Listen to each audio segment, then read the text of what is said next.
안녕하세요. 세상의 경제와 이슈를 설명하는 7분 경제학입니다. 트럼프 대통령이 대국민 연설을 통해 이란에 대한 종전이 아닌 무자비한 총공세를 선언했습니다. 이란 군사력의 90%를 박살냈다며 화려한 승리를 자축했지만 글로벌 금융시장의 반응은 차갑게 얼어붙었습니다.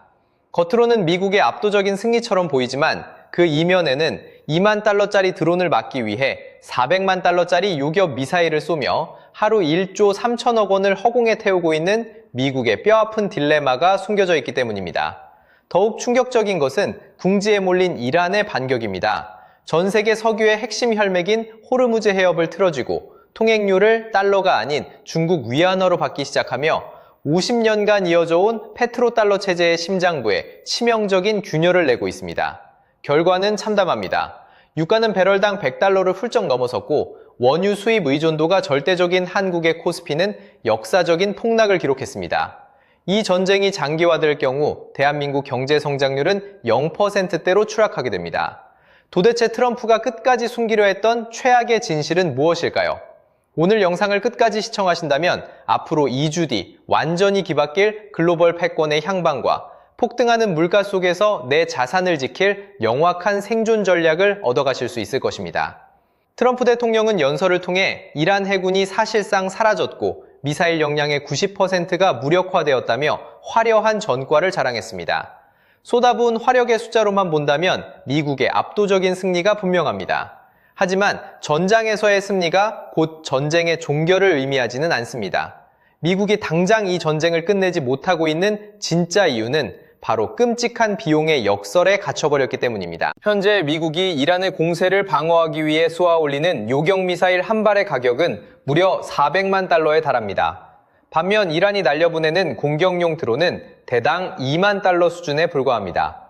금으로 만든 비싼 방패로 쉴 새 없이 날아오는 돌멩이를 막아내고 있는 기형적인 소모전입니다. 실제로 미국은 이번 전쟁 초기 단 6일 동안에만 113억 달러, 우리 돈으로 하루에 약 1조 3천억 원씩을 허공으로 날려버렸습니다. 급기야 연간 비축량에 해당하는 첨단 무기를 단 한 달 만에 모두 소진해버린 미국 국방부는 이를 다시 채우기 위해 의회에 280조 원이라는 천문학적인 추가 예산을 요청해야만 하는 뼈아픈 처지에 놓였습니다. 반면 이란의 승리 조건은 미국과 완전히 다릅니다. 이란은 미국을 무력으로 압도할 필요가 전혀 없습니다. 그저 정권이 완전히 붕괴되지 않고 살아남아 호르무즈 해협이라는 세계 경제의 목줄을 꽉 쥔 채 미국이 막대한 비용과 피로감에 지쳐 스스로 떨어져 나갈 때까지 견디기만 하면 되는 구조입니다. 복싱 경기로 비유하자면 미국은 무조건 상대를 KO시켜야만 이기는 불리한 게임을 하고 있지만 이란은 12라운드 종이 울릴 때까지 링 위에서 쓰러지지 않고 버티기만 해도 판정승을 거두는 영리한 싸움을 하고 있는 것입니다.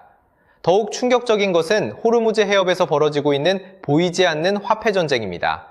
이란은 전 세계 원유 수송량의 20%가 지나는 이 핵심 바닷길을 무식하게 꽉 막아둔 것이 아닙니다. 아주 영리하게도 중국으로 향하는 유조선만큼은 선별적으로 무사히 통과시켜주며 최소한의 돈줄을 쥐고 있습니다. 여기서 1974년 이후 50년간 전 세계를 지배해온 페트로달러 체제에 치명적인 균열이 발생합니다. 이란이 선박들의 해역 통행료를 달러가 아닌 중국 위안화나 암호화폐로 걷기 시작한 것입니다. 미국이 달러를 무기로 자신들의 숨통을 조이자 아예 달러 패권 자체를 부정하는 정면 도전을 선택한 셈입니다. 전 세계가 배럴당 100달러가 넘는 유가 폭등의 비명을 지를 때 중국은 이란산 원유를 안정적으로 공급받으며 위안화 결제권까지 넓히는 조용한 승자가 되고 있습니다. 이 거대한 고래들의 패권 전쟁이 쏘아올린 유탄을 고스란히 우리 대한민국 경제를 정조준하고 있습니다. 한국은 원유 수입의 70% 이상을 중동에 절대적으로 의존하는 국가입니다.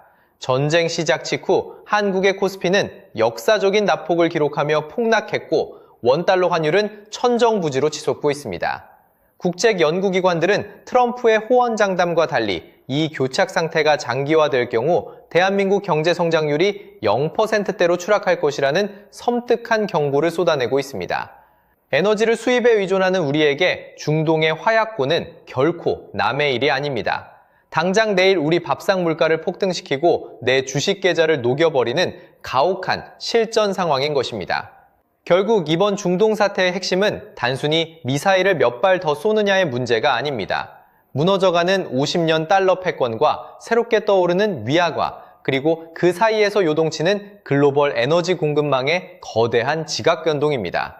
앞으로 다가올 2주에서 3주의 시간은 글로벌 경제의 새로운 판도를 결정짓는 가장 중요한 분수령이 될 것입니다. 트럼프 대통령이 중간 선거를 앞두고 적당한 선에서 셀프 승리를 선언하며 발을 뺄지, 아니면 이란의 핵심 인프라를 완전히 파괴하는 최악의 극단적 선택을 할지 아직 알 수 없습니다. 그러나 어떤 시나리오로 흘러가든 고유가와 강달러, 그리고 끈적한 인플레이션이라는 거대한 파도는 이미 우리 앞바다까지 밀려왔습니다. 오늘 영상이 여러분의 경제 지식에 도움이 되셨다면 구독과 좋아요, 알림 설정 부탁드립니다. 지금까지 세상의 경제와 이슈를 설명하는 7분 경제학이었습니다. 감사합니다.